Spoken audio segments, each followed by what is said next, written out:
She was hunched over a sewing machine in the corner of the embassy's service corridor, mending a torn uniform sleeve with the kind of invisible stitches that suggested years of practice. Her name tag read Maria Santos in simple black letters. No title, no department, just another contracted worker keeping the diplomatic staff presentable.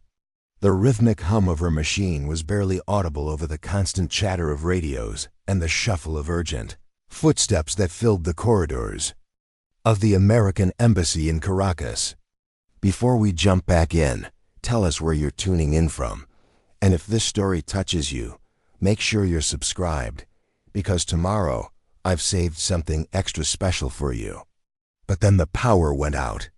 Emergency lighting bathed everything in red, and in that crimson glow, something extraordinary happened. While security personnel scrambled for backup systems and communications officers shouted about lost satellite links, Maria's hands never stopped moving. She continued stitching in the dark, her fingers finding their way across fabric with the precision of someone reading braille. And if you looked closely, really closely, you'd notice that her stitches weren't random. They formed patterns. Deliberate, intricate patterns that looked like decorative embroidery, but carried information that could determine the fate of intelligence operations across 3 countries. The American Embassy in Caracas operated under constant tension. Located in the heart of a capital where anti-American sentiment ran as hot as the tropical climate, every day brought new challenges for the diplomatic staff trying to maintain relations while gathering critical intelligence about regional threats. The building itself was a fortress disguised as an office complex, with reinforced walls hidden behind elegant colonial architecture and security measures that most visitors never noticed. Maria Santos had worked in the embassy's tailoring shop for 3 years, occupying the small workspace tucked between the motor pool and the kitchen loading dock. Her official duties were simple enough: alterations for diplomatic staff, repairs to ceremonial uniforms, and occasional rush jobs when someone needed formal wear for an unexpected state dinner. The work kept her busy but invisible, exactly the way she preferred it. The tailoring shop smelled of pressing starch and industrial detergent, with undertones of the machine oil she used to maintain her equipment. 2 large windows faced the embassy's inner courtyard, providing natural light during the day and a view of the palm trees that swayed constantly in the Caribbean breeze. Her workstation was organized with the methodical precision of someone who understood that efficiency meant survival.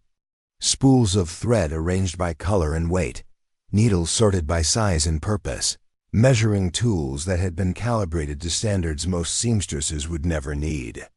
Maria herself was unremarkable, in the way that skilled craftspeople often are. Medium height, dark hair usually pulled back in a practical bun, hands that showed the small scars and calluses that came from decades of working with sharp instruments and unforgiving machinery. Her English was accented but precise, and she had the kind of quiet competence that made people comfortable, leaving valuable items in her care and forgetting she existed the moment they walked away. The embassy staff treated her with the polite indifference reserved for service personnel. Marines nodded when they passed her in the corridors. Administrative assistants smiled when they dropped off garments for repair. Senior officers acknowledged her presence with the same attention they gave to the coffee machine or the elevator buttons. She was part of the infrastructure, reliable and necessary, but not worth noticing unless something went wrong. That invisibility suited Maria perfectly because it allowed her to observe everything while appearing to focus solely on her stitching. She could track the stress levels of intelligence officers by how frequently they brought in clothes that needed repair. She knew which diplomats were sleeping poorly by the condition of their shirts. She understood the rhythm of crisis management by watching how quickly formal wear moved through her shop when unexpected meetings were called. But what none of them realized was that Maria's workshop served a dual purpose. Hidden beneath the legitimate tailoring business was a communications hub that connected disparate intelligence networks across South America. The information flowed through her fingers in ways that would have impressed the most sophisticated. Cryptographers encoded in stitching patterns that had been developed over generations of covert operations. Every piece of embroidery that left her shop carried messages. Thread color indicated priority levels. Stitch direction revealed geographic coordinates. The spacing between decorative elements contained timing information for operations that couldn't be discussed over any conventional communication channel. What appeared to be traditional Venezuelan needlework was actually a sophisticated intelligence distribution system that had been operating undetected for years. The technique had been taught to her by her grandmother, who had learned it from her grandmother, stretching back through generations of women who had found ways to pass information when conventional methods were too dangerous. During various political upheavals throughout the 20th century, networks of seamstresses had kept resistance movements connected across Latin America, hiding strategic intelligence in wedding dresses, children's clothing, and ceremonial garments that crossed borders without suspicion. Maria had inherited not just the skills, but the responsibility. She understood that her position in the embassy made her a crucial link in intelligence operations that extended far beyond Venezuela. Her needlework found its way into diplomatic pouches, personal luggage of traveling business people, and gift packages sent to family members across the region. Each piece carried fragments of larger intelligence pictures that were assembled by people she would never meet in places she would never visit. The morning the power went out had started like any other. She arrived at 7:30, using her service entrance key to enter through the staff corridor that bypassed the main security checkpoint. Her first task was finishing alterations on 3 dress uniforms that were needed for a ceremony later. That week, the embassy's assistant naval attaché had gained weight during his assignment and needed his formal jacket let out, work that required delicate handling of military insignia and ceremonial details. She had been working for about 2 hours when the building's electrical system failed completely. The generator backup kicked in immediately, but it only covered essential systems, leaving her workshop in darkness except for the emergency lighting. That cast everything in an eerie red glow. Most people would have stopped working and waited for normal power to return. Maria kept stitching. Her fingers found their way across the fabric with practiced confidence, continuing the intricate pattern she had been working on when the lights went out. This wasn't just dedication to completing a job.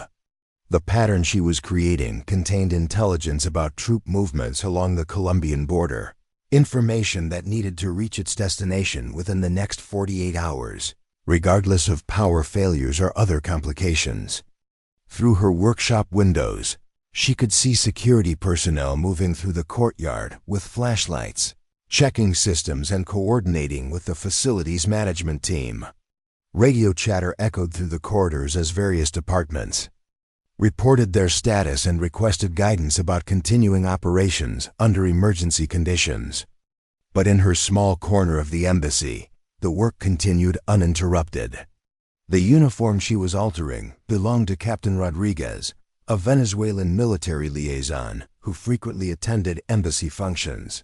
He had no idea that his formal jacket was being modified to carry intelligence about military preparations in his own country. The alterations were subtle, invisible to casual inspection, but they would be read by an intelligence officer in Bogotá who understood how to decode the information hidden in the stitching. As she worked in the red-lit darkness, Maria's mind processed multiple layers of information simultaneously. The rhythm of her stitching maintained the cover story of normal tailoring work. The actual placement of each thread carried the intelligence payload that was her real mission. And her awareness of the embassy's emergency protocols allowed her to continue working while others were distracted by the power failure. The emergency lighting cast long shadows across her workspace, making the spools of thread look like small monuments and turning her sewing machine into an angular sculpture. But her hands moved with absolute certainty, guided by muscle memory developed over decades of practice, and by the knowledge that people she would never meet were depending on. Information that could only be transmitted through methods that appeared completely innocent. Outside her workshop, the embassy was adapting to emergency procedures with the efficiency that came from regular drills and comprehensive planning. But inside the small tailoring shop, a different kind of emergency protocol was in effect. One that had been refined through generations of covert operations and tested in situations where discovery meant death.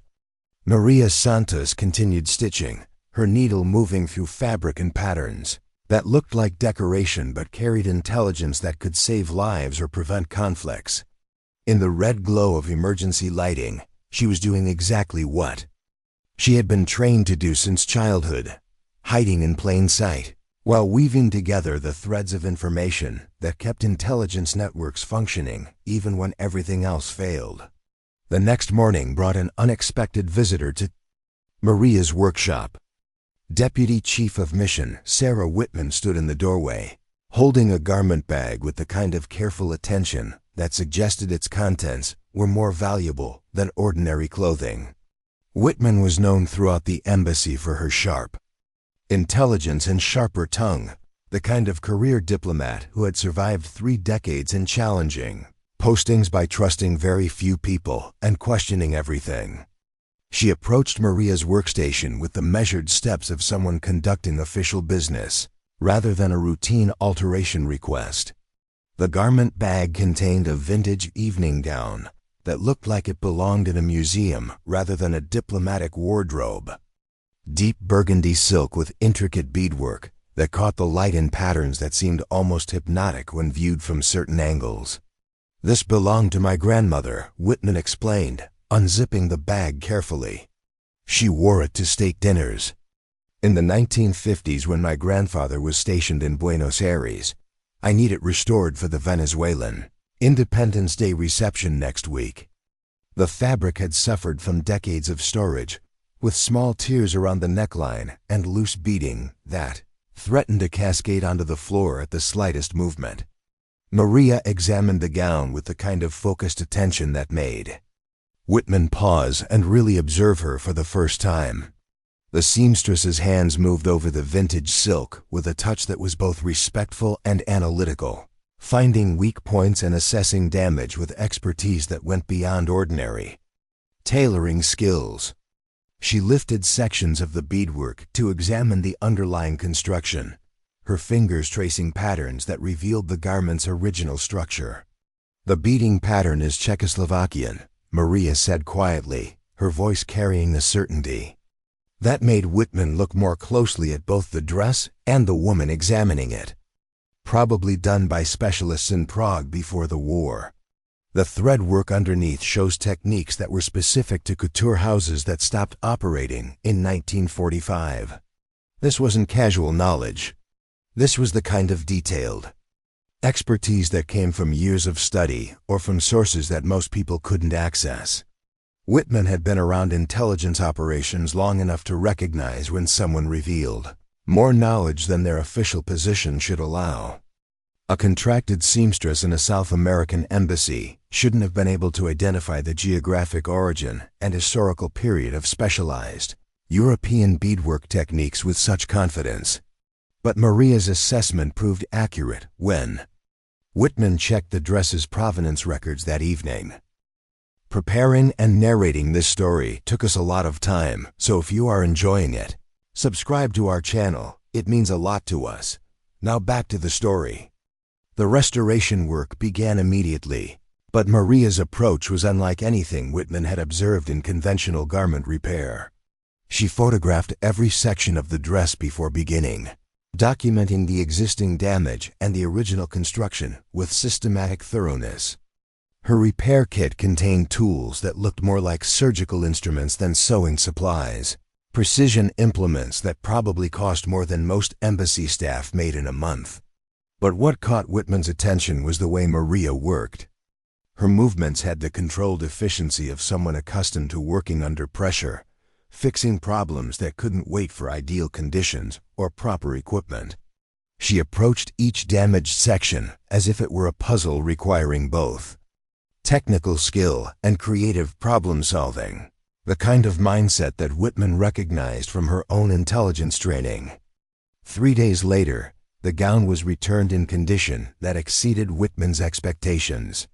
The silk moved like liquid mercury, the beadwork caught light without a single loose thread, and the overall effect was so flawless that the dress looked better than it probably had when originally created 70 years earlier.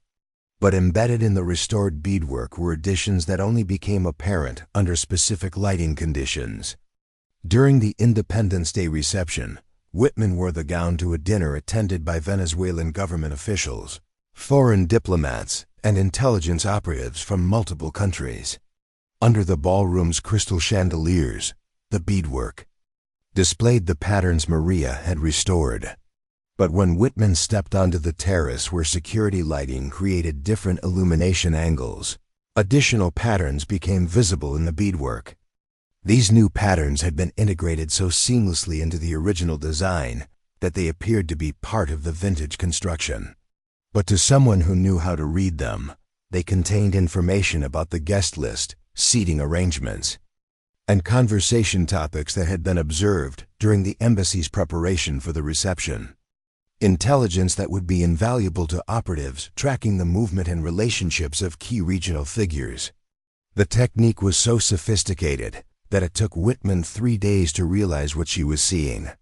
The additional beadwork formed geometric patterns that looked like traditional South American textile designs, but functioned as a data encoding system. Each cluster of beads represented different categories of information, arranged in sequences that could be read by anyone familiar with the cipher. Whitman's discovery coincided with a security briefing about unusual communication patterns that intelligence analysts had been tracking across the region. Messages were being transmitted through channels that conventional monitoring couldn't intercept, suggesting the existence of communication networks that operated outside normal electronic surveillance. The briefing mentioned textiles and handicrafts as potential vehicles for information transfer, but provided no specific details about methods or operators. That evening, Whitman made a decision that went against her instincts for operational security. She returned to Maria's workshop after normal business hours, using her access codes to enter the embassy's service corridors when most staff had gone home. The tailoring shop was dark except for a single desk lamp that cast focused light on Maria's workstation. Maria was there, working on what appeared to be a traditional Venezuelan festival costume. Bright colors, elaborate embroidery, the kind of folkloric garment that tourists bought as souvenirs and diplomats received as ceremonial gifts. But under Whitman's trained observation, the embroidery work revealed itself as something far more complex than decorative stitching. The conversation that followed was conducted in careful language that acknowledged mutual recognition without stating anything explicitly. Whitman complimented the quality of Maria's work on the evening gown. Maria thanked her for providing such an interesting restoration challenge.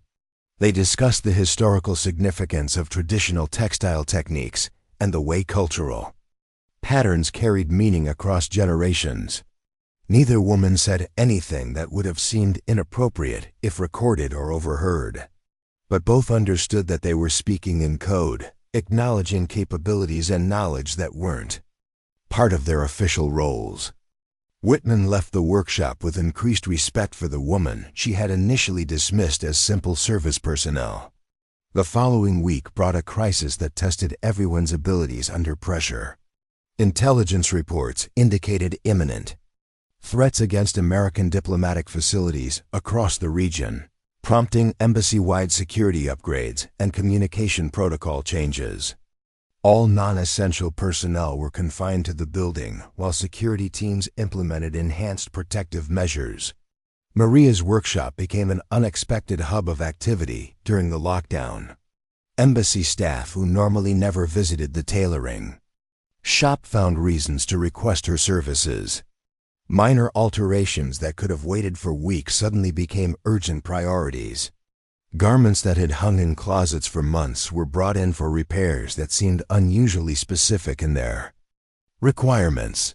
What appeared to be increased interest in personal appearance was actually a communication network, adapting to security restrictions.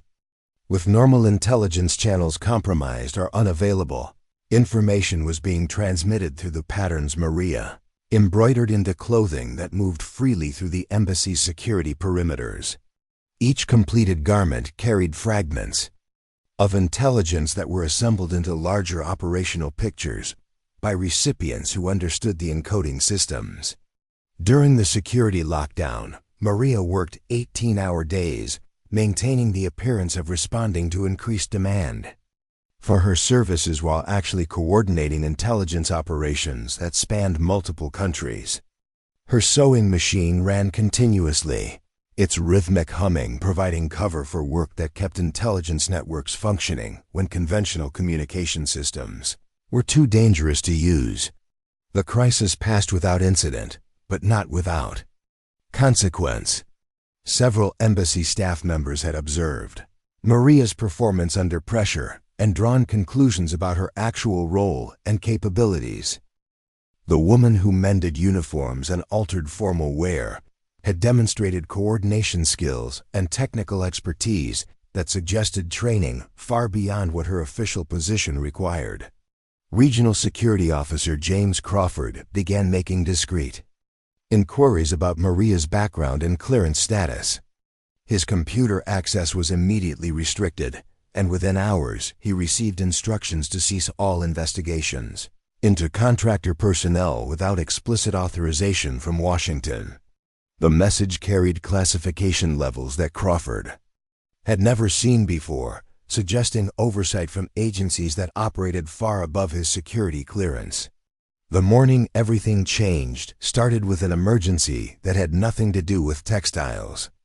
Ambassador Patricia Williams burst into Maria's workshop at 5:45 a.m., still wearing the formal gown from the previous evening's diplomatic reception. The dress was torn across the bodice where someone had grabbed her during an assassination attempt that had been thwarted by her security detail only minutes before it could succeed. Williams was scheduled to fly to Washington in 3 hours for emergency consultations about the failed attack. But the only formal wear she had with her was the damaged gown. Every other diplomatic garment was either in her residence, which was now a crime scene, or required security clearance she couldn't obtain before her flight departed. The torn dress represented more than a wardrobe malfunction. Williams needed to project strength and composure during meetings that would determine American policy toward an increasingly unstable region. Maria assessed the damage with the rapid efficiency of someone accustomed to crisis situations. The tear was substantial, running diagonally across expensive French silk in a way that couldn't be hidden with conventional repair techniques. The fabric around the damage showed stress marks that indicated the dress had been subjected to considerable force. Most seamstresses would have declared the garment beyond repair, particularly given the time constraints. But Maria had worked under impossible deadlines before, in situations where failure meant more than disappointed customers. She disappeared into the supply room that most embassy staff assumed contained only thread and fabric remnants. What she retrieved was a repair kit that would have impressed military quartermasters and field operatives, who specialized in equipment restoration under combat conditions. The repair technique she employed was unlike anything Williams had observed during her diplomatic career. Maria's approach involved reconstructing the damaged section using fibers harvested from the dress's interior seams, creating new material that matched the original weave so precisely that the repair became invisible under normal inspection. Her tools included microscopic needles, thread that appeared to be spun from materials not available through commercial suppliers, and measuring devices calibrated to standards that suggested training in precision work beyond civilian applications. Williams watched the repair process with growing fascination and suspicion. Maria's movements had the controlled precision of someone who had performed similar work under extreme pressure, possibly in situations where detection meant immediate danger. The seamstress's concentration was absolute, her hands moving with muscle memory that came from years of practice in conditions that demanded perfection on the first attempt. 40 minutes later, the dress was not only repaired, but actually strengthened in ways that weren't immediately apparent. Williams examined the former tear location and found it impossible to identify where the damage had occurred. The repair had been integrated so seamlessly into the garment's structure that it appeared to be part of the original construction. More importantly, the dress now felt more durable than it had before the attack, as if the repair process had reinforced the entire garment. During the flight to Washington, Williams found herself thinking about the seamstress who had accomplished what should have been impossible in less than an hour. The repair work demonstrated technical skills that went far beyond conventional garment alteration, suggesting training in specialized techniques that weren't taught in civilian fashion programs. Williams made a mental note to investigate Maria's background when she returned to Caracas. That investigation never happened because Williams's flight landed to news that changed everything. Intelligence agencies had intercepted communications, indicating coordinated attacks against American diplomatic facilities across South America. The assassination attempt in Caracas was part of a larger operation designed to destabilize regional relationships and eliminate key personnel involved in counter-terrorism efforts. Emergency protocols were activated immediately. All diplomatic communications were routed through secure channels, travel was restricted, and intelligence sharing between agencies was expanded to include assets that normally operated independently. In the chaos of crisis management, Williams received a briefing that mentioned textile-based communication networks that had been providing intelligence about terrorist planning for months. The briefing materials included photographs of embroidered clothing items that had been intercepted by various intelligence services. Each garment contained encoded information about terrorist activities, hidden in decorative patterns that appeared to be traditional folk art, but actually represented sophisticated data transmission systems. The photographs showed work that Williams recognized immediately as identical in quality and technique to the repair Maria had performed on her dress. Williams contacted the embassy security office and requested all available information about Maria Santos. What she discovered was a personnel file that raised more questions than it answered. Maria's employment history showed gaps that corresponded to periods of regional instability. Her references came from sources that were either classified or no longer traceable. Most tellingly, her security clearance was issued by agencies that didn't officially acknowledge their own existence.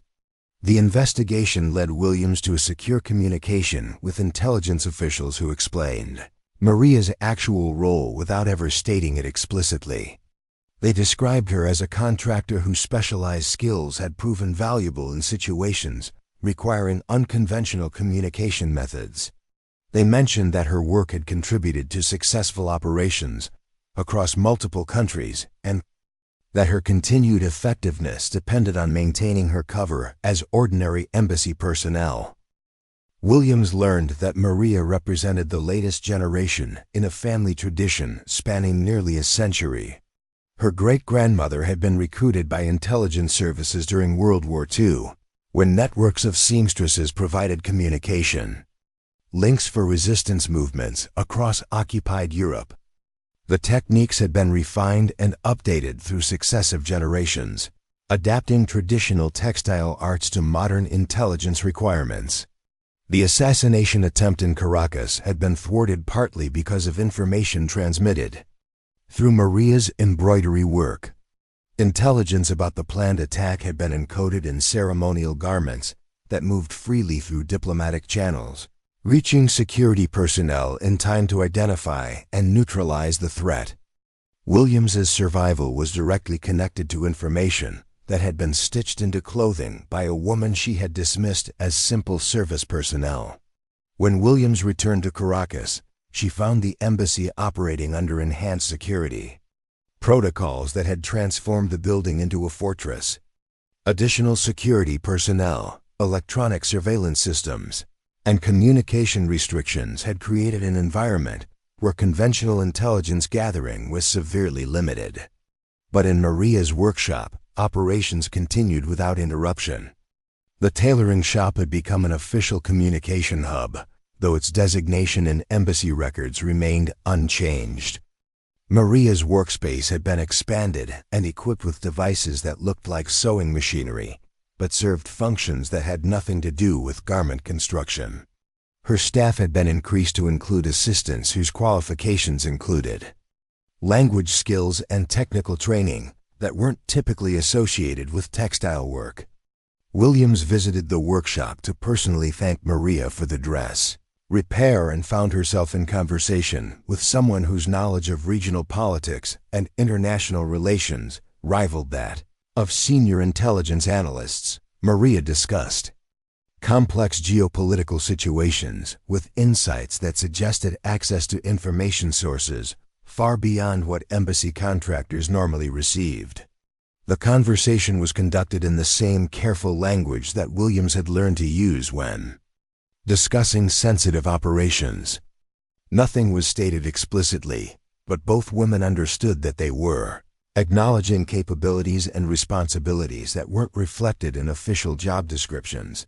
Maria's work involved more than repairing clothing. She was coordinating intelligence operations that helped protect American interests across an entire region. The evening gown that had been torn during the assassination attempt was returned to Williams with modifications that weren't immediately apparent. Hidden within the repair work were communication devices so sophisticated that they appeared to be decorative elements rather than functional technology. Williams could attend diplomatic functions while carrying intelligence, gathering equipment that was completely undetectable by conventional security screening. Maria's workshop continued, operating as both a legitimate tailoring service and a crucial intelligence hub. Embassy staff brought clothing for alteration and repair, many of them unaware that their garments were being modified to carry information that supported operations across multiple countries. The seamstress who mended their uniforms was actually coordinating networks that provided early warning about threats and opportunities that shaped international policy.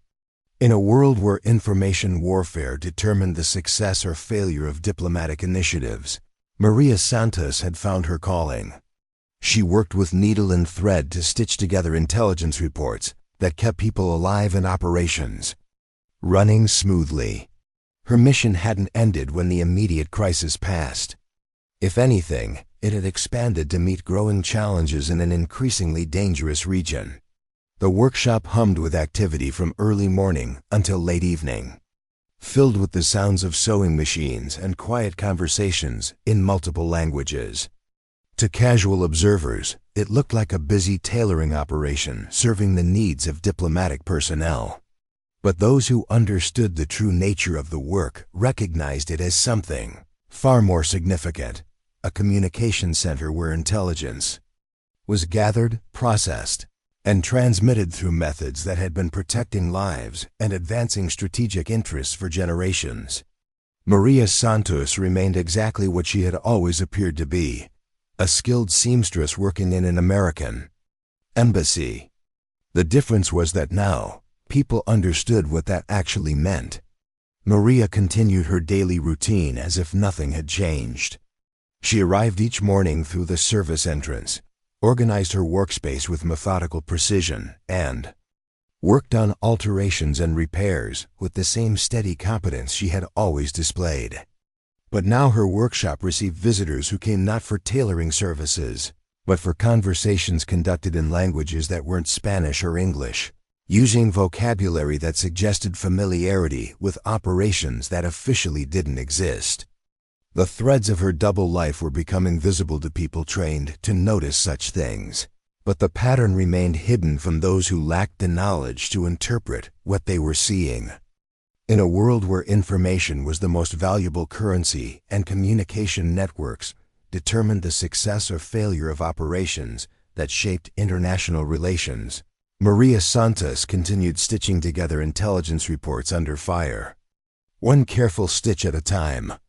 6 months after the failed assassination attempt, Maria's workshop had evolved into something that existed in the gray space between official embassy operations and classified intelligence activities.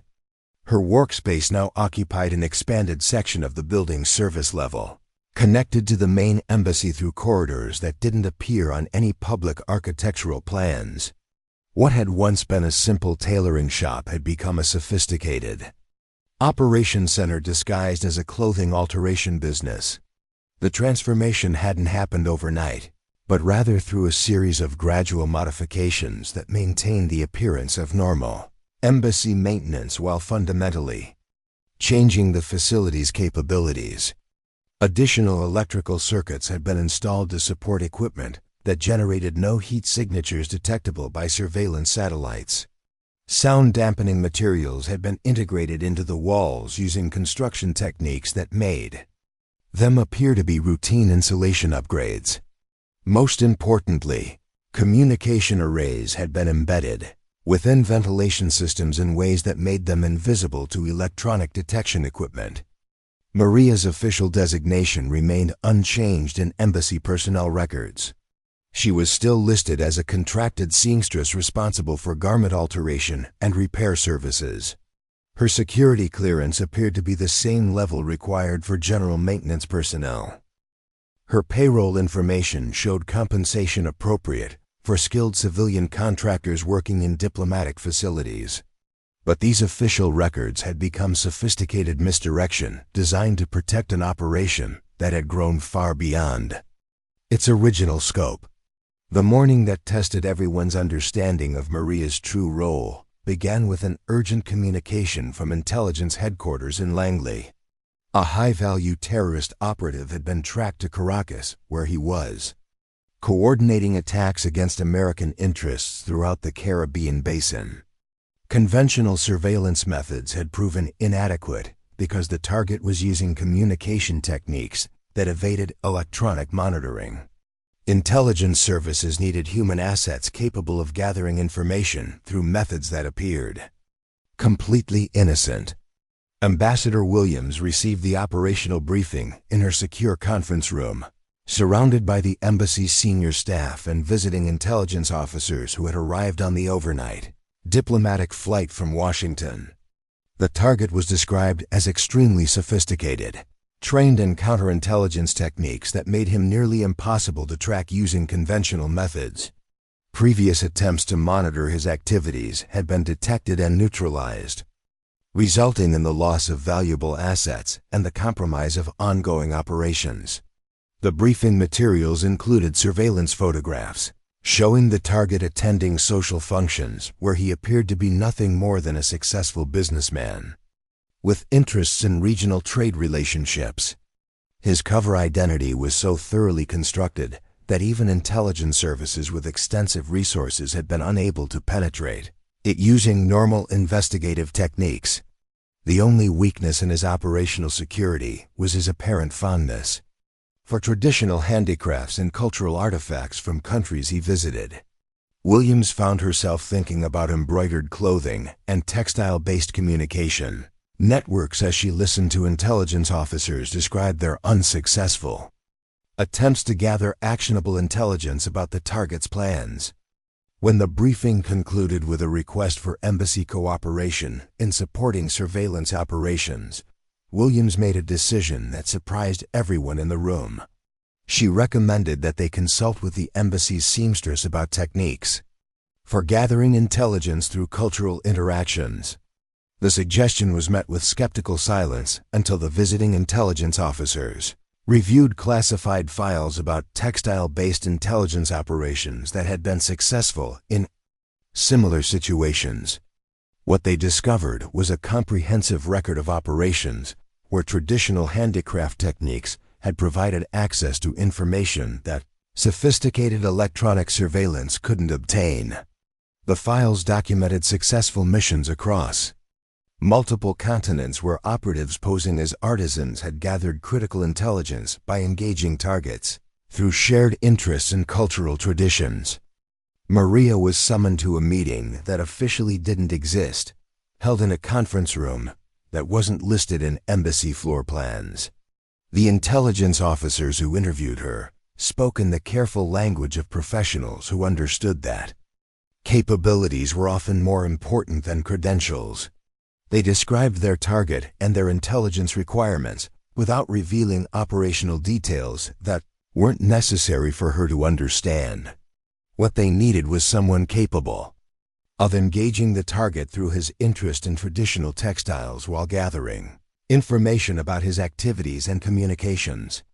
The approach required genuine expertise in handicraft techniques combined with training in intelligence collection methods that could operate under close scrutiny. Most importantly, it required someone whose cover identity was so thoroughly established that it would withstand investigation by counterintelligence professionals. Maria's response was to demonstrate capabilities that impressed even experienced intelligence officers. She produced examples of her work that showed mastery of textile techniques from dozens of cultures, each piece containing encoded information that was invisible unless you knew how to read it. Her knowledge of regional handicraft traditions was encyclopedic, spanning historical periods and geographic areas that suggested years of specialized study or access to resources that weren't available through normal academic channels. The operation was planned with the precision that characterized successful intelligence work in hostile environments. Maria would attend a cultural exhibition where the target was expected to appear, presenting herself as a textile artist interested in documenting traditional techniques from various South American countries. Her cover story was supported by credentials that positioned her as a respected authority on indigenous handicraft methods, complete with publications and exhibition records that would satisfy even careful investigation. The cultural exhibition took place in a restored colonial mansion that had been converted into a museum showcasing regional artistic traditions. Maria arrived early to establish her presence and arrange displays of her own work that would attract the attention of serious collectors and cultural enthusiasts. Her booth featured examples of embroidery techniques from across the continent, each piece demonstrating mastery of methods that had been passed down through generations of skilled artisans. When the target appeared, his interest in Maria's work was immediately apparent. He approached her display with the focused attention of someone who understood the technical complexity of what he was seeing. Their conversation began with discussions of traditional patterns and stitching techniques, but quickly evolved into exchanges that revealed his extensive knowledge of textile arts and his connections to collectors and dealers across multiple countries. Maria's training allowed her to gather intelligence while appearing to be completely absorbed in artistic discussions. She learned about the target's travel patterns through his comments about textiles he had acquired in various locations. His communication methods became apparent through his descriptions of how he coordinated purchases with dealers who specialized in specific regional traditions. Most importantly, his operational timeline was revealed through his timeline for completing a collection that he planned to donate to a museum before leaving South America. The information gathering continued over several hours as Maria and the target examined textiles from other exhibitors and discussed the cultural significance of various handicraft traditions. To observers, they appeared to be two enthusiasts, sharing expertise about subjects they were passionate about. In reality, Maria was conducting one of the most sophisticated intelligence collection operations of her career, using techniques that had been refined through generations of covert work.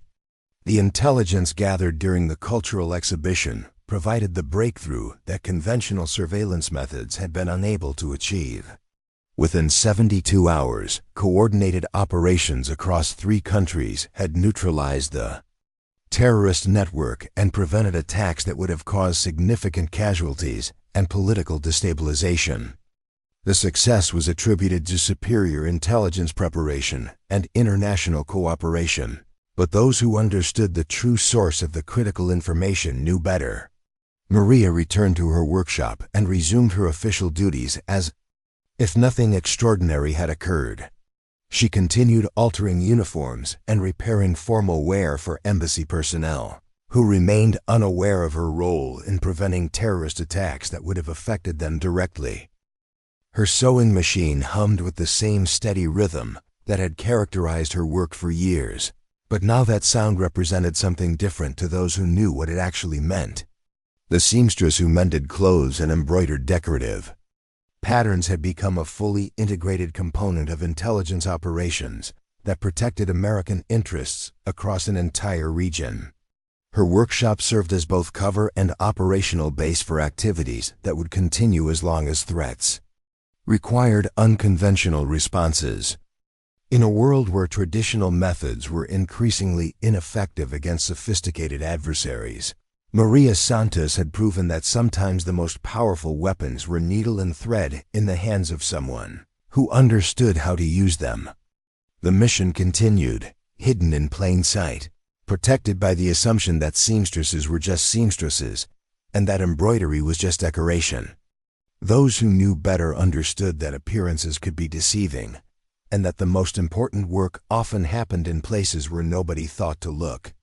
2 years had passed since Maria Santos first caught the attention of embassy personnel, who understood that appearances could be profoundly misleading.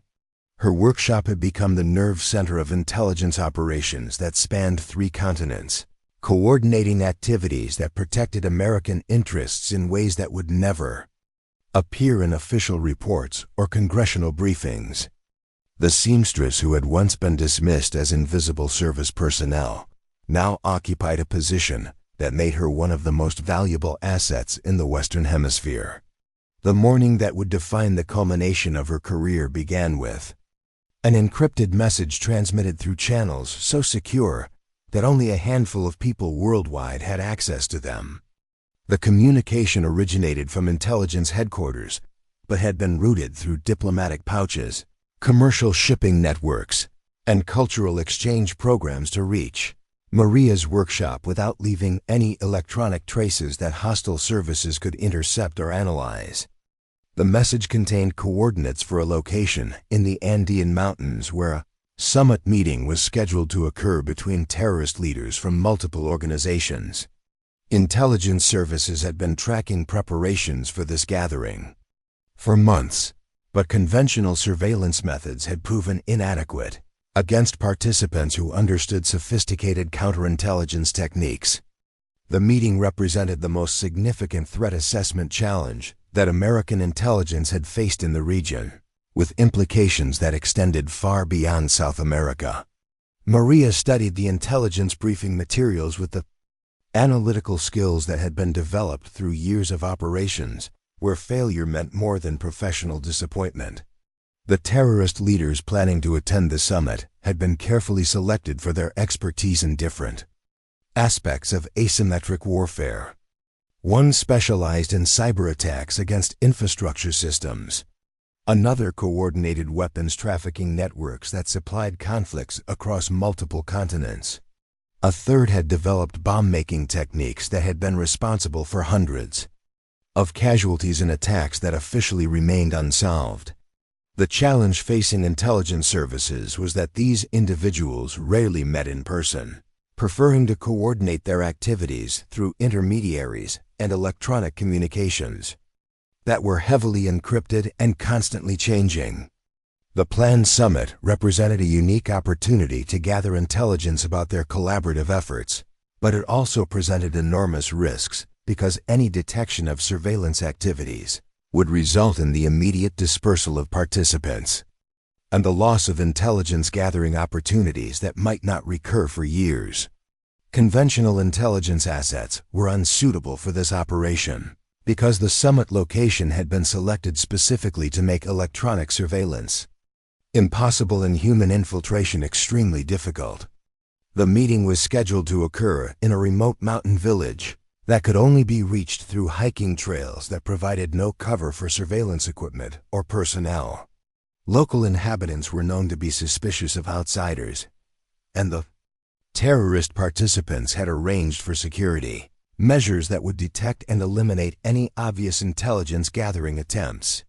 What the operation required was someone capable of reaching the summit location without attracting suspicion, gathering detailed intelligence about the participants and their discussions, and transmitting that information through methods that couldn't be detected or intercepted by hostile counterintelligence services. Most importantly, it required someone whose cover identity was so thoroughly established that it would withstand investigation by security professionals who assumed that any outsider might represent a threat to their activities. Maria's assignment was to pose as a textile researcher documenting traditional weaving techniques practiced by indigenous communities in the Andean region. Her cover story was supported by academic credentials from universities in 3 countries, published research about historical handicraft methods, and connections to cultural preservation organizations that regularly sent researchers to remote locations. The identity had been developed over several years and had been tested in previous operations where it had withstood scrutiny from both academic institutions and intelligence services. The journey to the summit location required a combination of commercial transportation and wilderness hiking that tested both physical endurance and operational security skills. Maria traveled by bus to a small town that served as the departure point for trekking expeditions, carrying equipment that appeared to be research materials and documentation supplies, but actually contained sophisticated intelligence-gathering devices disguised as traditional textile tools. Her hiking gear included a portable loom that functioned as both a legitimate research instrument and a communication device, capable of transmitting encrypted messages through frequency patterns that mimicked natural sounds found in mountain environments. Her collection of thread samples contained sensors that could detect chemical signatures associated with explosive materials and weapons manufacturing. Most importantly, her notebook and camera were configured to record conversations and activities while appearing to document traditional cultural practices.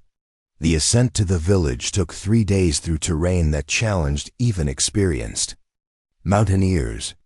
Maria's conditioning from years of intelligence training proved invaluable as she navigated trails that required technical climbing skills and altitude adaptation techniques. Her cover story provided natural explanations for her presence in areas where tourists rarely ventured, and her genuine expertise in textile research allowed her to engage local inhabitants in conversations that established her credibility as a legitimate cultural researcher. The village where the terrorist summit was scheduled to occur had been selected for its isolation and its inhabitants' traditional reluctance to interact with outsiders. Located at an elevation that made electronic communication difficult and accessible only through trails that could be easily monitored for approaching strangers, it provided the kind of security that terrorist leaders required for sensitive discussions. What they hadn't anticipated was that someone might approach their meeting under cover of cultural research that appeared completely innocent. Maria arrived in the village 2 days before the summit participants were expected, allowing time to establish her presence and begin the textile research that would provide cover for her intelligence-gathering activities. Her interactions with local inhabitants focused on documenting traditional weaving patterns that had been passed down through generations of mountain communities. The work was genuinely valuable from an anthropological perspective, but it also allowed her to position herself where she could observe all approaches to the village and identify any unusual activities that might indicate the arrival of the terrorist participants.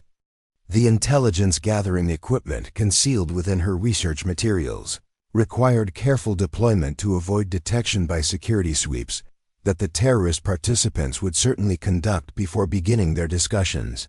Maria's approach was to integrate surveillance devices into the traditional textile displays that she created as part of her cultural documentation work.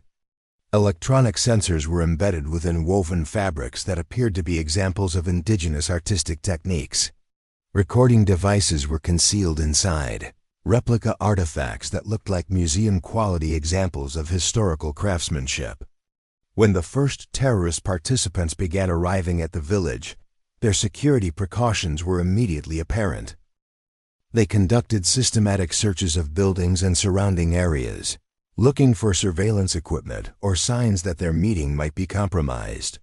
But their searches focused on conventional intelligence gathering methods and missed devices that had been designed to appear as components of traditional handicraft displays. Maria's positioning as a cultural researcher provided the perfect vantage point for observing the summit participants and recording their discussions. Her research activities required her to work in public areas where traditional weaving was historically practiced, locations that happened to provide clear sight lines to the buildings where the terrorist meetings were scheduled to occur. Her documentation of textile techniques involved photography and note-taking that could capture intelligence about the participants' identities, security arrangements, and operational discussions without appearing to be anything other than academic research. The terrorist summit lasted for 3 days, during which Maria maintained her cover while gathering the most comprehensive intelligence about international terrorist coordination that American services had obtained in over a decade.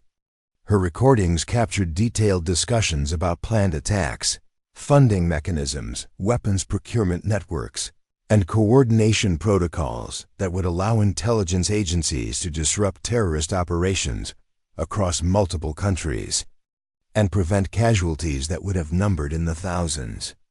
The most significant intelligence breakthrough came during conversations about cyber warfare capabilities that the terrorist participants were planning to combine for attacks against infrastructure systems in North America and Europe. Maria's surveillance equipment recorded technical discussions about vulnerabilities in power grid management systems, financial network security protocols, and transportation coordination mechanisms. This information would prove crucial for defensive preparations that prevented attacks designed to cause massive economic disruption and civilian casualties. Maria's extraction from the village required the same careful attention to operational security that had characterized her infiltration. She completed her cultural research documentation according to the timeline she had established with local inhabitants, creating a collection of textile samples and anthropological notes that would satisfy academic review if her cover story was ever investigated.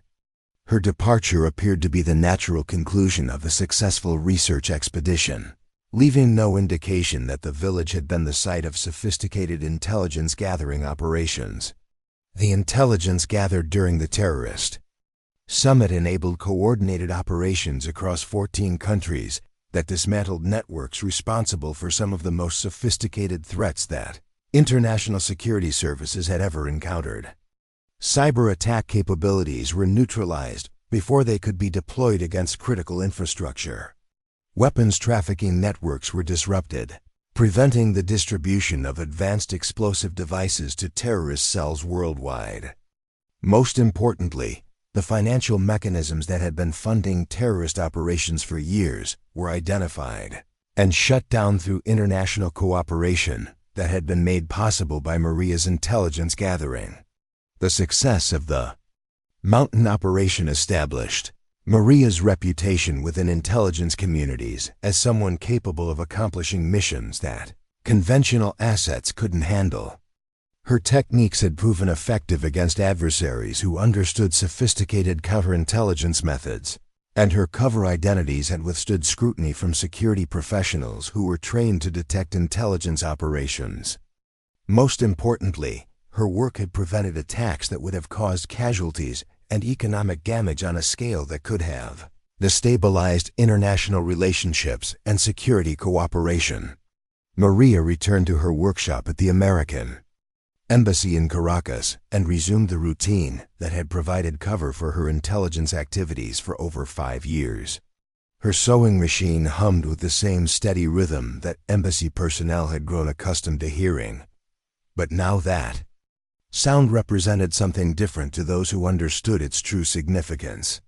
The seamstress who mended uniforms and embroidered decorative patterns had become one of the most effective intelligence operatives working in hostile environments anywhere in the world.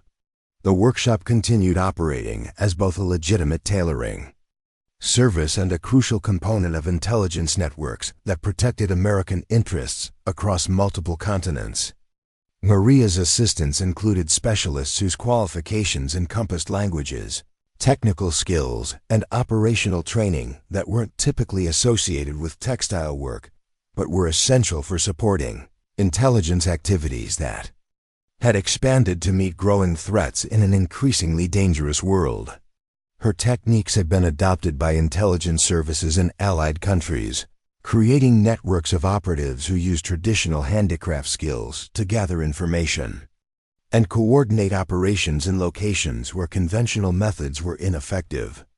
The textile-based communication systems that Maria had helped develop were being used to support humanitarian operations, counter-terrorism efforts, and diplomatic initiatives that required secure information transmission through channels that hostile services couldn't detect or intercept. The seamstress, who had once been overlooked as invisible service personnel, had become the architect of intelligence capabilities that would continue protecting lives and advancing strategic interests. For generations, her workshop represented more than a successful intelligence operation. It demonstrated that the most effective weapons against sophisticated threats were often found in unexpected places, wielded by people who understood that appearances could be deceiving and that the most important work often happened where nobody thought to look. Maria Santos continued stitching together intelligence reports under fire, one careful thread at a time, in a world where information warfare determined the success or failure of efforts to maintain peace and security. Her mission had evolved from repairing damaged clothing to preventing damaged relationships between nations, from mending torn fabric to mending the tears in international cooperation that threatened to unravel the foundations of global stability. In her small workshop tucked away in the service corridors of an American embassy, surrounded by spools of thread and traditional weaving tools, Maria maintained the networks that kept people safe and operations running smoothly. The woman who had once been dismissed as just another civilian contractor had become one of the most valuable assets in the American intelligence community, proving that sometimes the most powerful weapons were needle and thread in the hands of someone who understood how to use them. Her story continued every day, hidden in plain sight, protected by the assumption that seamstresses were just seamstresses and embroidery was just decoration.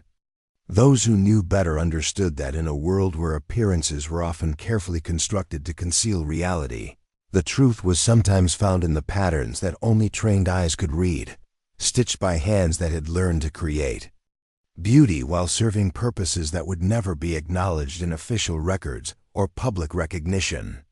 The mission never ended. It simply adapted to meet new challenges, one stitch at a time, one thread at a time, one intelligence report at a time, in the ongoing effort to protect people who would never know how close they had come to danger or who had worked to keep them safe. Up next, you've got two more standout stories right on your screen. If this one hit the mark, you won't want to pass these up. Just click and check them out.